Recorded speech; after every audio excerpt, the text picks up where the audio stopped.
Bom dia a todos. Obrigado àqueles que dedicaram uma parte do seu dia para estar aqui com a gente hoje, aqueles que também estão nos acompanhando ao vivo e aqueles mesmos que vão depois assistir essa apresentação gravada. Eu, de uma certa maneira, vou dar continuidade aqui à apresentação que o Zeco fez. Eu vou reforçar um pouco para quem está conhecendo melhor da JHSF questões culturais da empresa e por que isso para a gente é muito importante.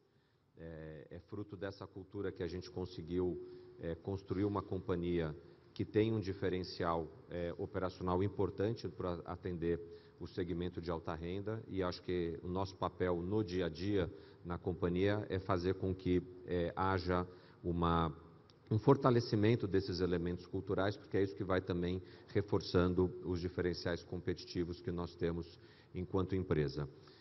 Só repassando algumas mensagens que o Zeco já trouxe, existem alguns elementos da nossa cultura que a gente não negocia. A qualidade é um deles, o foco no cliente é outro, e o que eu vou procurar fazer aqui é dar um pouco mais de elementos pontuais de cada uma dessas falas que ele já trouxe. Eu vou tentar não ser repetitivo, mas só criar um contexto aqui para todos. Então, a gente tem 3 pilares culturais, que é o nosso propósito, a nossa motivação e o aspecto de relacionamento de longo prazo. Então, como é que a gente traduz o que é o propósito da JHSF? É surpreender, transformar, inspirar e realizar.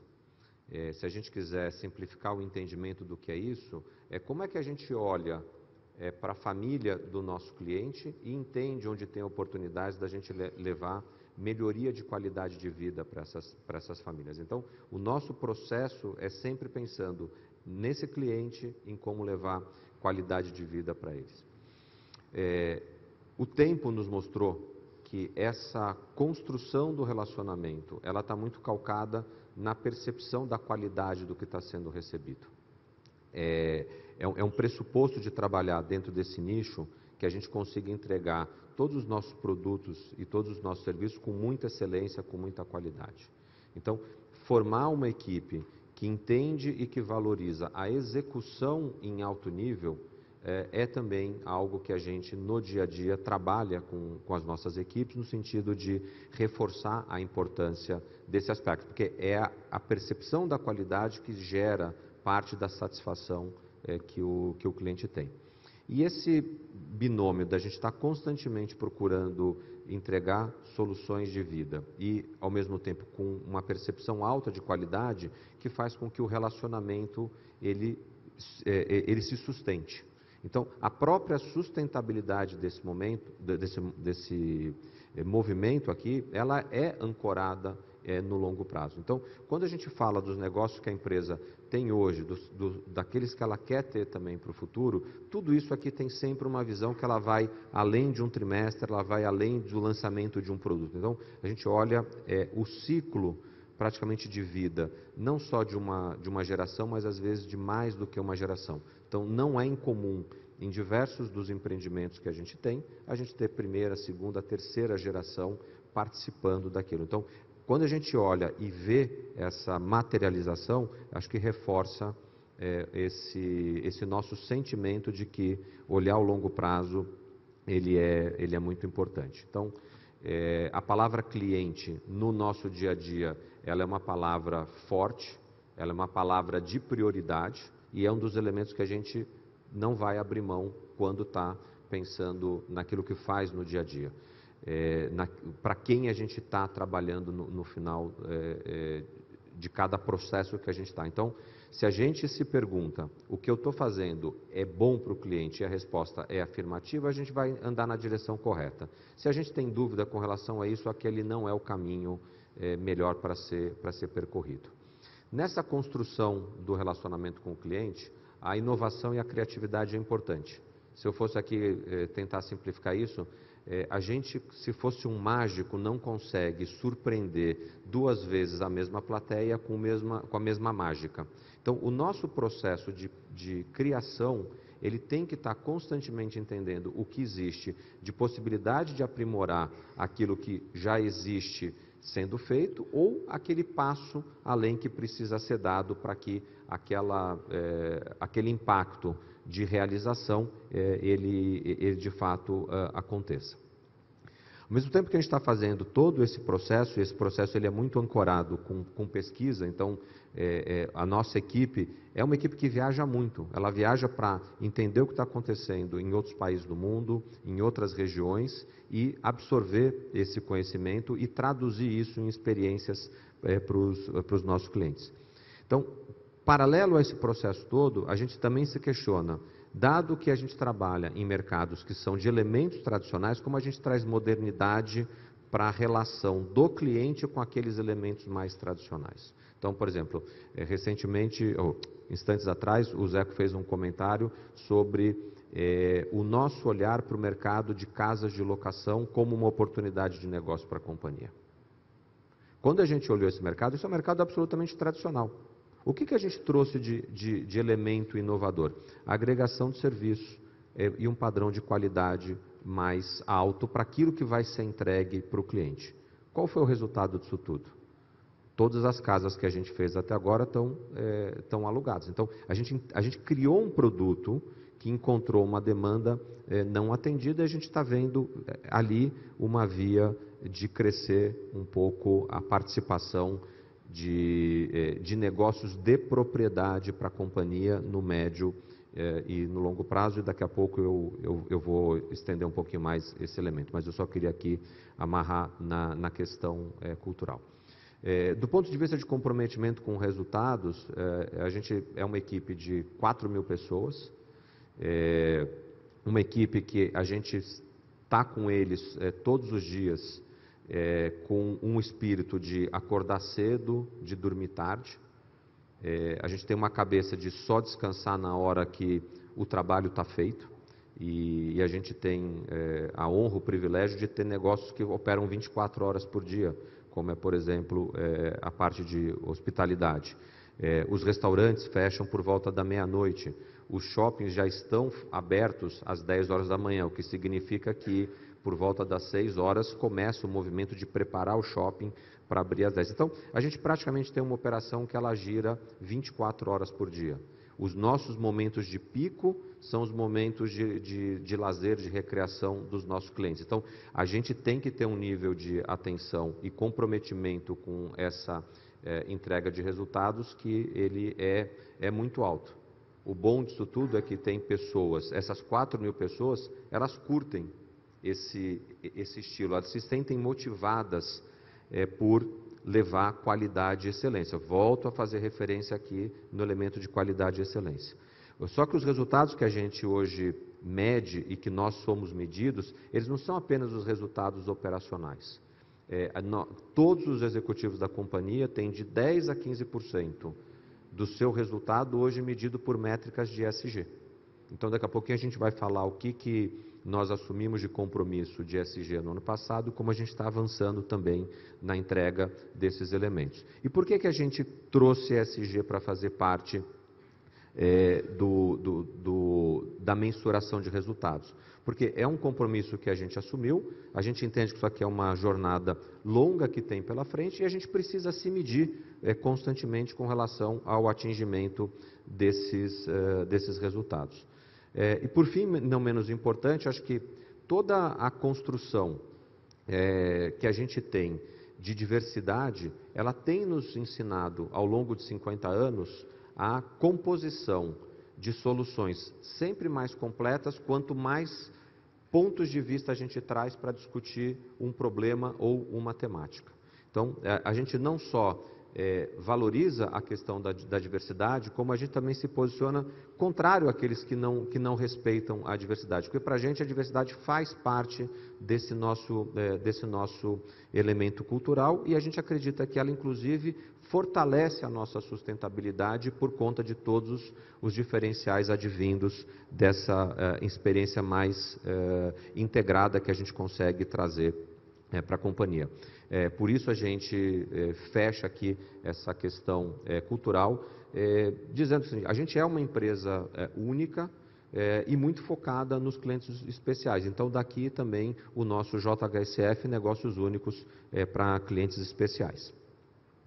Deixa eu só passar aqui para a próxima. Eu desde ontem estou apanhando desse... Alguém consegue me ajudar? Obrigado. Aqui eu vou, na verdade, falar um pouco mais em detalhes sobre essa mesma tabela que o Zeco mostrou. Ela tem um pouquinho de informação a mais do que o que ele já trouxe, mas é só para ajudar quem está vendo pela primeira vez essa quebra aqui nossa entre as unidades de negócio e a forma com que a gente aloca capital em cada uma delas. Então, a nossa meta de médio prazo aqui é transformar a nossa distribuição de geração de EBITDA 40-40-20 entre 3 grandes blocos. O bloco do desenvolvimento, o bloco de propriedades e o bloco de operações. Uma característica que tem no nosso bloco de desenvolvimento é que a gente essencialmente está falando de projetos que são extensão de projetos já existentes. Então, quando a gente olha aonde é que está o banco de terrenos da JHSF, ele está vizinho daqui de onde nós estamos, ele é vizinho do complexo da Boa Vista, ele é vizinho de onde está o outlet e o aeroporto. E mais recentemente, a gente fez um movimento que o nosso vizinho é um empreendimento que a gente respeita e sempre respeitou ao longo do tempo, que é o movimento que nós fizemos para Bragança. Então, em comum, nesses 4 grandes clusters, a gente tem uma visão bastante boa sobre o elemento demanda, portanto, nos permite ser mais assertivo em como fazer a oferta para atender o elemento da demanda nesses 4 grandes polos. Então, a gente entende aqui que o risco de execução comercial ele é reduzido em função de um grande grau de conhecimento dos clientes. Grau de conhecimento esse dos clientes que a gente tem procurado aprofundar, não só através de ferramentas analíticas que se juntam hoje ao interpessoal que foi construído ao longo de tanto tempo junto dessa base de clientes, mas aqui eu vou deixar para o Augusto, quando for falar do JHSF ID, ele entrar um pouco mais em detalhes de como é que isso aqui vai funcionar. Dando um passinho para frente, na parte de propriedades residenciais, aonde a gente está falando de ter essas propriedades? Nos próprios empreendimentos, ou nesses próprios clusters que nós já formamos. E por que essa oportunidade de negócio? Porque nós temos clientes que querem ter a propriedade e usar, outros que querem usar e não ter a propriedade. Então, foi entendendo que tem esse pedaço potencial que não estava sendo atendido pela companhia, que a gente falou o seguinte, aqui tem uma oportunidade de mercado. Tem uma oportunidade da gente construir patrimônio para a empresa, rentabilizar bem esse patrimônio, a gente está falando aqui 25%, 35% de taxa interna de retorno nesses investimentos, baseados numa experiência de desenvolver essas residências, de como fazer o elemento da decoração, mas acima de tudo como agregar serviços que ajudam na composição da nossa taxa de retorno. Andando um pouquinho mais para o lado direito aqui da tabela, quando a gente olha a parte de shoppings e de varejo, acho que aqui não tem muita novidade. Eu não quero me adiantar aqui demais na apresentação que o Robert em seguida faz, mas eu acho que a mensagem importante que a gente quer trazer para vocês é o seguinte: a nossa expansão de shoppings, ela está acontecendo e ela acontece sempre casada com aonde estão fisicamente os nossos clientes. E por que a gente gosta desse movimento? Porque ele ajuda a gente de fato a reduzir os riscos de execução. Se a gente vai levar para mais perto da casa de quem já é nosso cliente aquele tipo de solução de consumo que para ele é importante, fica muito mais fácil, ou fica muito menos provável acontecer um erro estratégico com relação a isso. E parte desse crescimento físico que os shoppings vão passar, ele também vai encontrar, ou vai gerar, melhor dizendo, oportunidade de crescimento do nosso negócio de varejo, mensagem essa que eu vou deixar para o Roberto também trazer em mais detalhes para vocês. Então, aqui a gente está vendo o crescimento de duas áreas de negócios que geram quase que uma relação simbiótica uma para a outra, mas que não perdem de vista aquele foco em levar soluções para os clientes.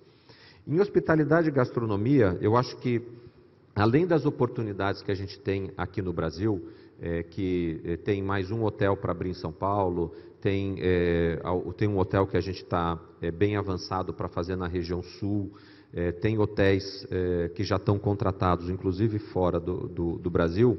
A gente, quando olha onde está o grosso da oportunidade, ele está bem fora, tem mais oportunidades fora do Brasil do que dentro do Brasil. E ancorado muito na experiência que a gente está tendo com o hotel de Nova York. A gente está preparando o hotel de Miami para, em 2024, já estar operacional, e a gente tem aqui um pipeline de oportunidades.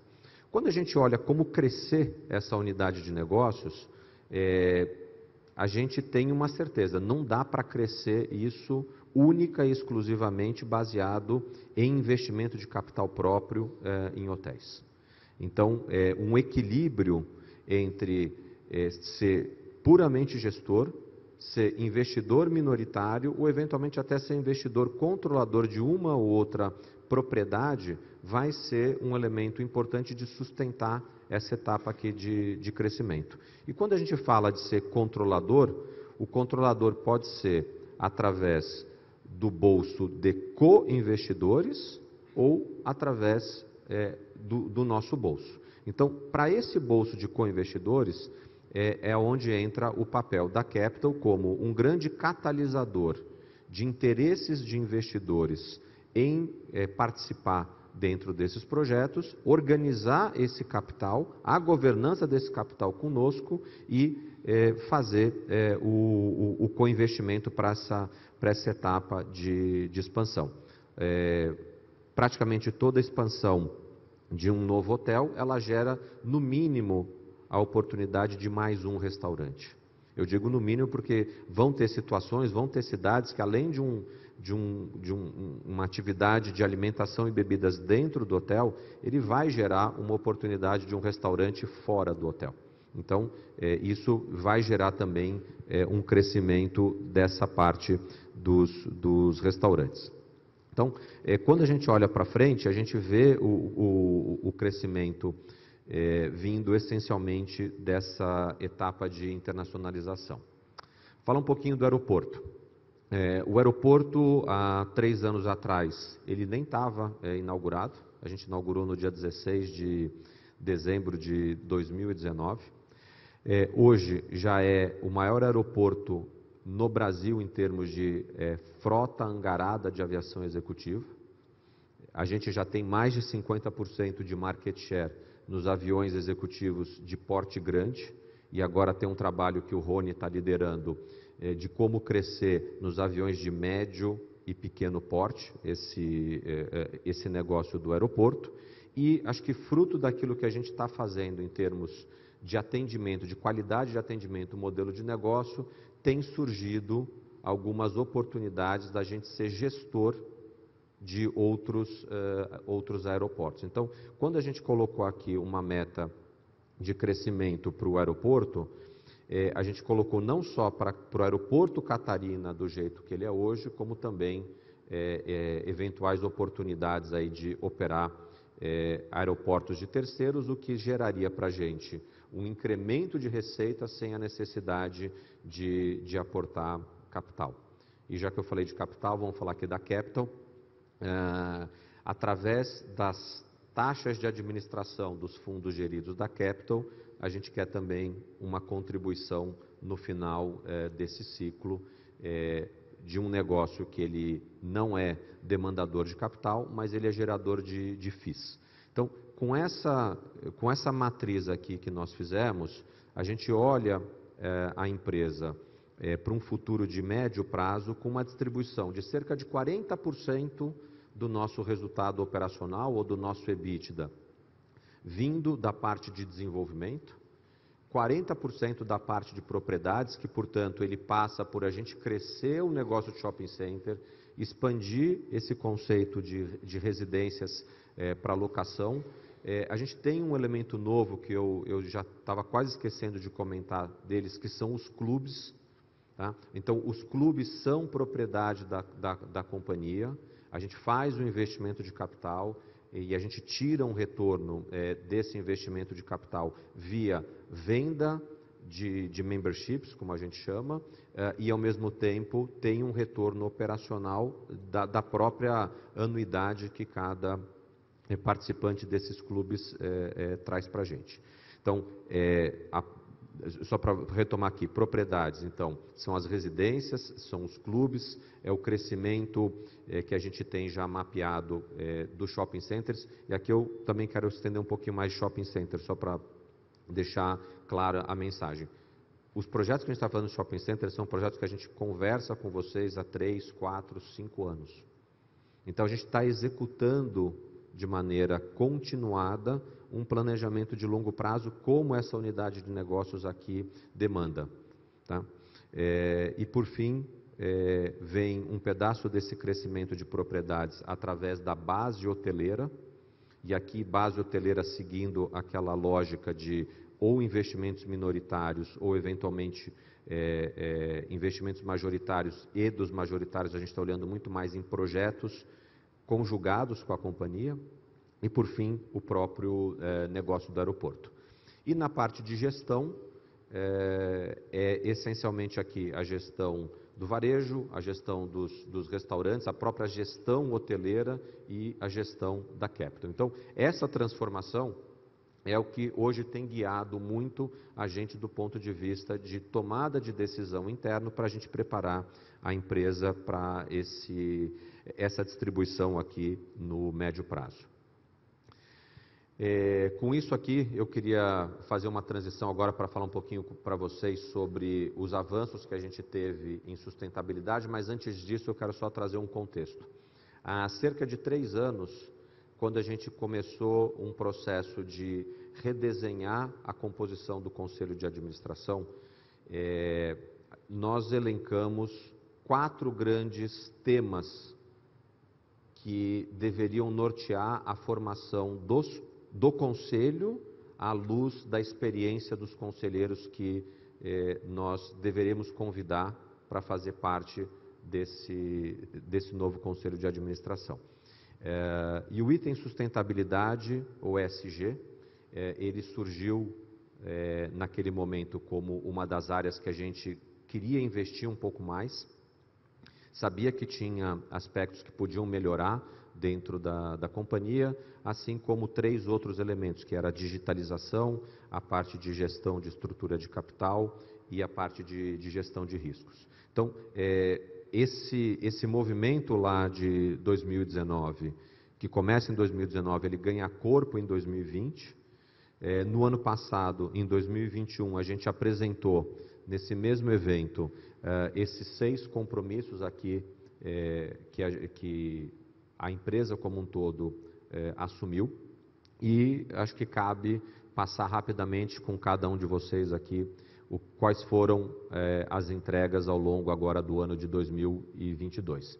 Então, com relação ao elemento ética, transparência dos negócios e governança corporativa, hoje, apesar da JHSF ser uma empresa com controle definido, a gente tem um conselho de administração que é 75% independente.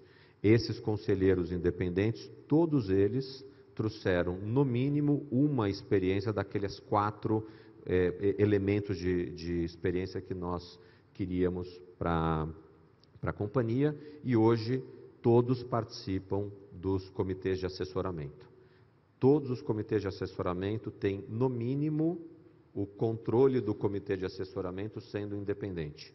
E tem alguns dos comitês que eles são 100% independentes. O que tem trazido para a gente na administração no dia a dia um suporte cada vez maior e um apoio que vou tomar aqui a liberdade de agradecer. O Zeca está aqui, que é um dos nossos conselheiros independentes. Em seu nome, Zeca, eu transmitir para os demais o nosso agradecimento aí pelo trabalho que vocês têm ajudado a gente a fazer. Tá?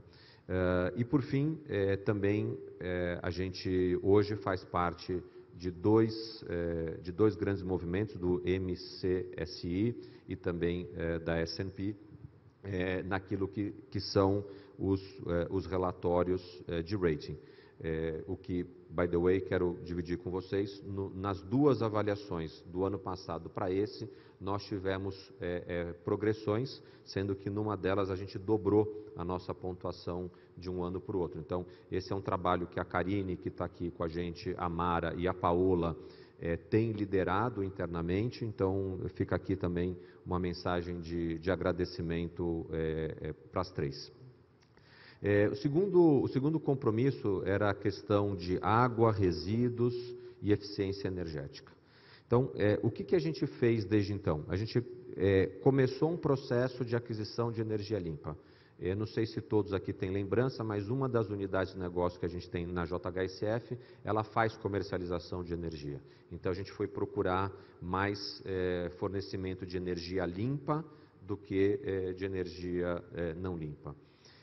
Neutralização de GE, aplicação de carregadores elétricos, melhor dizendo, nos nossos shoppings, como também implantação de planos setoriais de GE.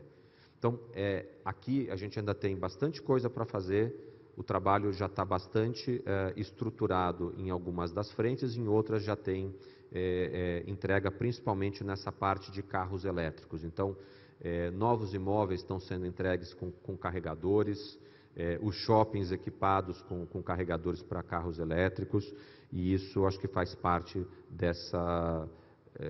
da construção dessa infraestrutura que vai permitir a matriz energética limpa, no médio prazo, substituir as energias ainda não limpas. No terceiro elemento, que era saúde, segurança, bem-estar, desenvolvimento dos colaboradores, diversidade e inclusão, duas conquistas desse ano. Great Place to Work, que acho que mostra que com pandemia, sem pandemia, com home office, com trabalhando no escritório, que a gente conseguiu criar um ambiente de trabalho positivo e que houve, portanto, esse reconhecimento da nossa própria base de colaboradores, trazendo para a gente aí a honra de ser um GPTW. E por fim, semana passada a gente recebeu o selo paulista de diversidade.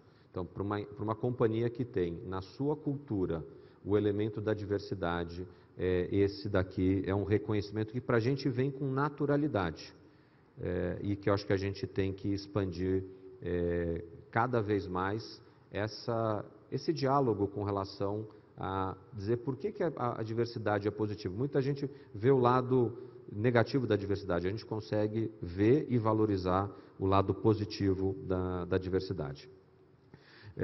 Passar aqui para a parte da relação da companhia, das suas subsidiárias, com relação à cadeia de fornecimento.